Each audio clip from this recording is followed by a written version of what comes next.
ASSA. Mungkin Anda sering dengar nama ini belakangan. Digadang-gadang jadi raksasa energi hijau masa depan Indonesia.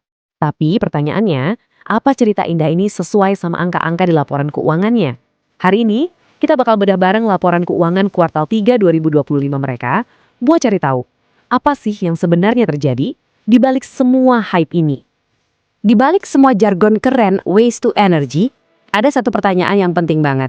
Apakah Oasa ini beneran lagi mengubah sampah jadi energi atau ya cuma buang-buang uang aja? Nah, ini yang mau kita cari tahu sama-sama. Jadi cerita yang dijual ke publik itu emang kedengarannya keren banget. Pasar seolah-olah ngelihat Oasa ini bakal jadi lokomotif yang narik gerbong energi bersih Indonesia. Apalagi nama-nama besar mulai lirik sektor ini. Jadi investor banyak yang mimpi Oasa bakal dapat proyek raksasa dan harga sahamnya terbang. Nah, inilah impian yang lagi dijual. Oke, mari kita mulai dari mimpinya dulu. Proyek apa aja sih yang bikin Oasa ini kelihatan menjanjikan banget? Kalau kita lihat di atas kertas, portofolio Oasa ini kelihatannya kayak cetak biru masa depan. Mereka punya rencana bikin fasilitas pengolahan sampah di IKN, ada proyek listrik dari sampah di Tangerang Selatan, bahkan sampai pabrik biomasa. Wah, dengan daftar sekeren ini wajar aja kalau banyak yang tertarik. Tapi ingat ya, ini semua baru cerita di atas kertas. Nah, sekarang waktunya kita pindah dari cerita ke fakta. Yuk, kita buka kap mesinnya Oasa dengan bedah laporan keuangan kuartal 3 2025 mereka dan kita lihat kenyataan di baliknya. Dan ini langsung nunjukin satu fakta yang penting banget. Setengah dari total aset perusahaan, itu sekitar 334 miliar rupiah, ternyata bukan pabrik atau mesin yang lagi kerja menghasilkan uang. Itu tuh uang muka yang udah disetor buat berbagai proyek masa depan. Jadi, ini bukan potret perusahaan yang lagi untung dari operasional, tapi lebih kayak perusahaan yang masih di tahap nanam uang buat ngejar mimpi.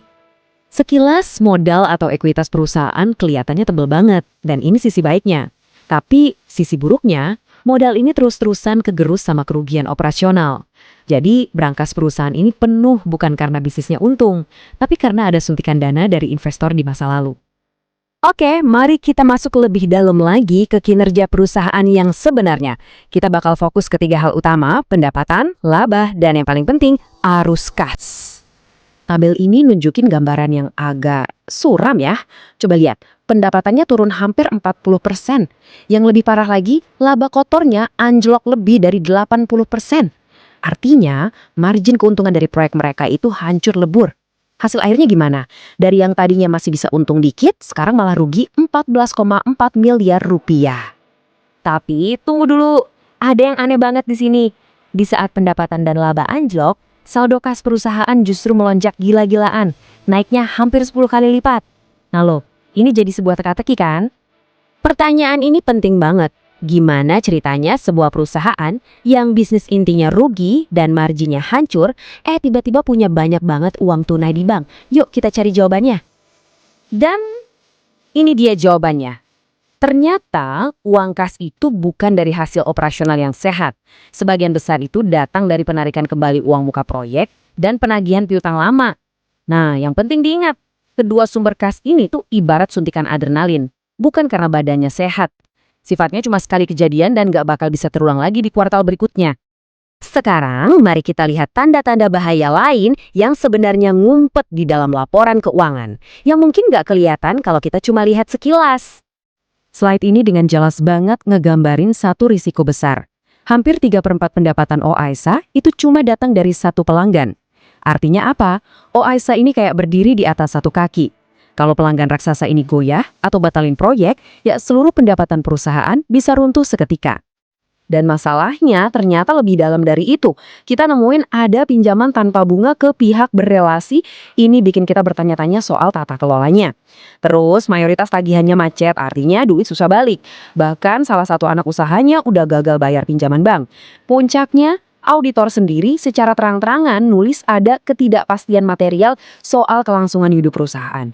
Wah, ini bukan lagi bendera merah, ini udah sirene bahaya yang bunyi kenceng. Sekarang kita sampai di bagian paling seru, ngebandingin semua kenyataan pahit dari laporan keuangan ini sama harga saham perusahaan di pasar. Ini adalah nilai yang dikasih pasar buat OIC. Angka yang gede banget yang mencerminkan semua hype dan harapan soal masa depan energi hijau. Dan di sisi lain, inilah kinerja nyatanya. Kelihatan kan, ada jurang yang dalam banget antara persepsi pasar dengan realita keuangannya. Angka ini bahkan lebih penting lagi. Ini nunjukin kalau dari kegiatan bisnis utamanya, perusahaan ini sebenarnya lagi bakar uang, bukan menghasilkan uang. Setiap Rp1 penjualan justru bikin perusahaan kehilangan kas sekitar Rp1,18 dari operasionalnya. Jadi inilah inti masalahnya. Ada kesenjangan raksasa antara harga dan kinerja. Pasar menghargai perusahaan ini 30 kali lipat lebih tinggi dari pendapatannya. Padahal bisnis intinya rugi dan terus-terusan bakar uang. Ini sih bukan lagi investasi, tapi lebih mirip pertaruhan besar pada sebuah janji masa depan. Nah, setelah ngelihat semua bukti-bukti tadi, mari kita balik lagi ke pertanyaan awal kita dan coba tarik kesimpulan. Jadi kesimpulannya gini, cerita soal energi hijau ini bukan omong kosong 100%. Proyek-proyek itu memang ada, tapi kenyataannya proyek-proyek itu belum mampu menghasilkan untung. Mesin di balik semua ini, yaitu kondisi keuangannya, ternyata masih sangat rapuh dan belum terbukti bisa jalan sendiri. Dan mungkin kutipan dari analis ini merangkum semuanya dengan sempurna. Saat ini berinvestasi di Oasa itu lebih terasa seperti membeli sebuah harapan besar, sebuah tiket lotre, daripada berinvestasi pada bisnis yang fundamentalnya udah terbukti kuat dan sehat. Keputusannya tentu saja kembali ke tangan Anda masing-masing.